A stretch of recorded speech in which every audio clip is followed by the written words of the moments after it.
Santa Agata, kilala rin bilang Agata ng Sicily, isa sa pinakapinararangalang birheng martir ng simbahang Katoliko. Naging mahalagang imahe sa relihiyong Kristyanismo dahil sa kanyang hindi natitinag na pananampalataya sa Diyos.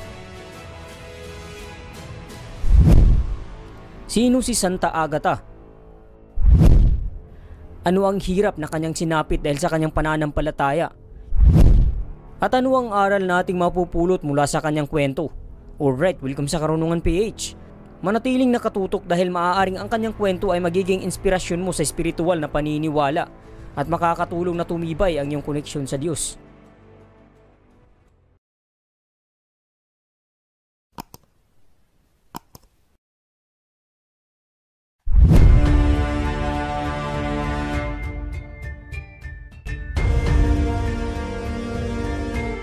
Si Agata ay isinilang noong 231 AD sa lalawigan ng Sicily, pinakaibabang bahagi ng bansang Italia, mula sa isang mayaman at maharlikang pamilya.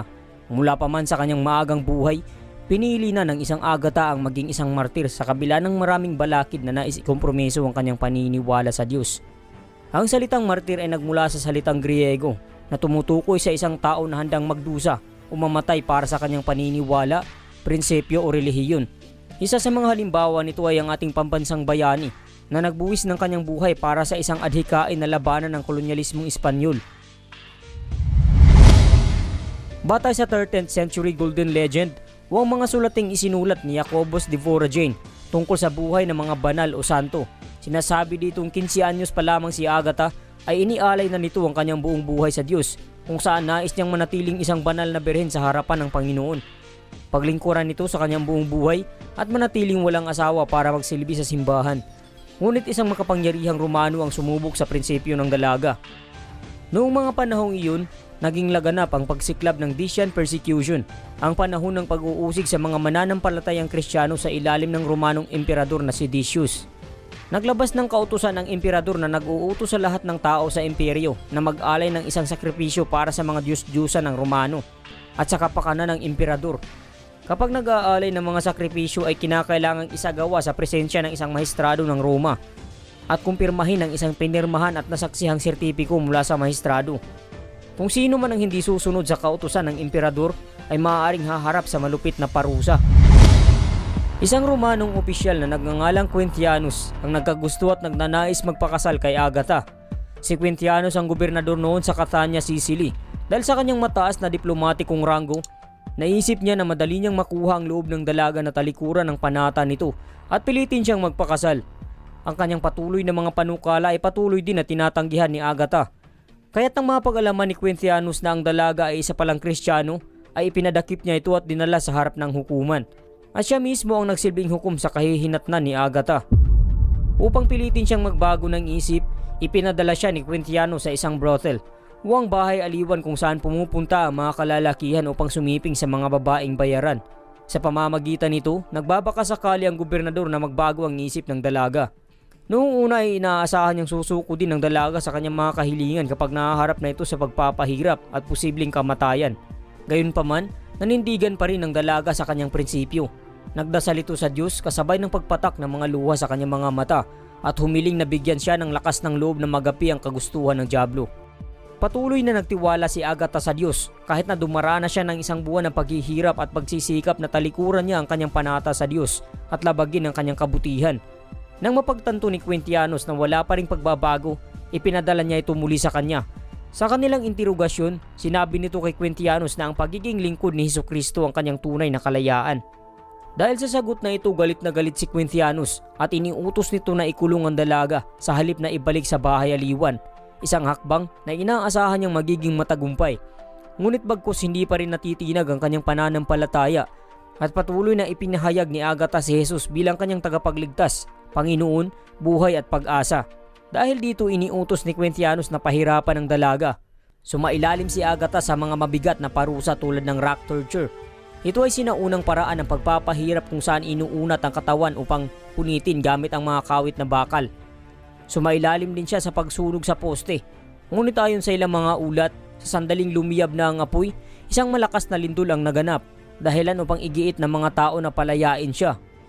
Ipinalatigo din ito ng gobernador Pero nang mapansing tinitiis lamang ni Agatha ang lahat ng pagpapahirap ng may kagalakan, inutos niya na isailalim ito sa mas masamang paraan ng pagpapahirap. Inutos niya na putulin o tanggalin ang kanyang mga dibdib. Pagkatapos ay pinabalik niya ito sa bilangguan ng walang pagkain o medikal na atensyon. Ngunit ibinigay sa kanya ng Panginoon ang lahat ng pangangalagang kailangan niya. Batay sa mga historical accounts, si Agatha ay nagkaroon ng isang pangitain tungkol sa apostol na si San Pedro na umaliw at nagpagaling sa kanyang mga sugat sa pamamagitan ng kanyang mga dalangin. Pagkaraan ng 4 na araw, hindi pinansin ni Quintianus ang malahimalang paggaling ng kanyang mga sugat. Bagkus hinubaran niya ito at iginulong na hubad sa ibabaw ng mainit na uling na hinaluan ng matutulis na bato at bakal. Nang siya ibalik sa bilangguan, nanalangin siya sa Diyos. Aking tagapaglikha, kailan may ipinagsanggalang mo ako mula sa duyan. Kinuha mo ako mula sa pag-ibig ng mundo at ibinigay mo ako sa pasensya na magdusa. Tanggapin mo ngayon ang aking kaluluwa. Si Agatha ay pinaniniwala ang namatay noong mga taong 251 AD sa edad na 30. Isang masaklap na kamatayan ng tapat na mananampalataya ni Kristo mula sa mapang-abusong tao at dahil sa pagtanggi sa pag-ibig ng sanlibutan. Gayunpaman ang kamatayan ng dalaga ay kontrobersyal at hindi naging malinaw sapagkat may mga nagsasabi na hindi raw talaga ito umanong namatay sa kulungan, kundi namatay dahil sa matinding trauma at pagkahapo ng kanyang natamo mula sa pagpapahirap. May mga tradisyon ding nagsasabi na si Agatha ay hindi raw namatay subalit inialay nito ang kanyang espiritu sa Diyos at siya ay dinala sa langit. Ano-tano pa man ang mga teoryang ito ay hindi lubusang mapatunayan dahil sa kakulangan ng ebidensya. Marahil ang ligasiya na iniwan ni Agatha ay hindi nakatuon sa kung papaano siya namatay. Subalit ang pagbibigay ng lakas ng loob sa mga taong walang mahigpit na paniniwala sa Diyos. Nang maglaon si Santa Agatha ay nag-iwan ng isang mahalagang papel sa Kristyanismo. Siya ay naging patron ng Saint of Sicily, ang pasyente ng breast cancer, mga biktima ng pang-aabusong sexual, at mga birhing martir. Siya rin ay tinuturing na isang makapangyarihang tagapamagitan kapag ang mga tao ay dumaranas ng sunog. Siya ay karaniwang itinatampok sa mga relihiyosong sining na may hawak-hawak na gunting o di kaya dibdib sa isang plato.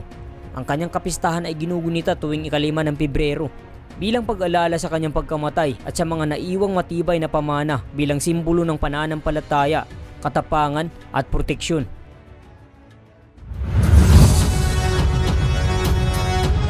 Ang aral nating mapupulot sa kwento ni Santa Agatha, maaaring ito ay nag-ukit ng inspirasyon at aral na nagmula sa kanyang matatag na pananampalataya, katapangan at pagmamahal sa Diyos, na isang matibay na sandata laban sa pagnanasa ng makamundong gawain. Ibinuwis niya ang kanyang sariling buhay para sa kanyang pananampalataya ng walang pag-aalinlangan.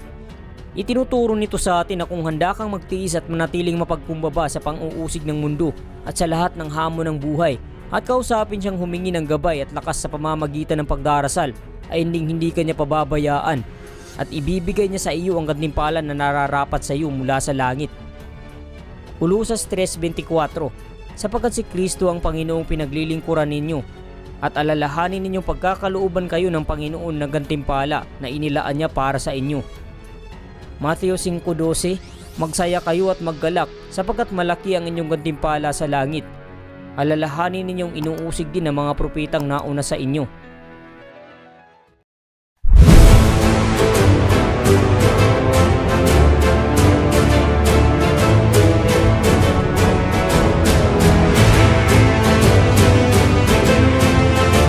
Kung nagustuhan mo ang video na ito ay huwag mo namang kalimutang mag-iwan ng like at subscribe at i-share mo na rin upang mas marami pa ang makakapanood. Tandaan, higit na mainam sa ginto ang magkaroon ng karunungan at higit kaysa sa pilak ang magkaroon ng pangunawa. Hanggang sa muli at maraming salamat sa pagsubaybay.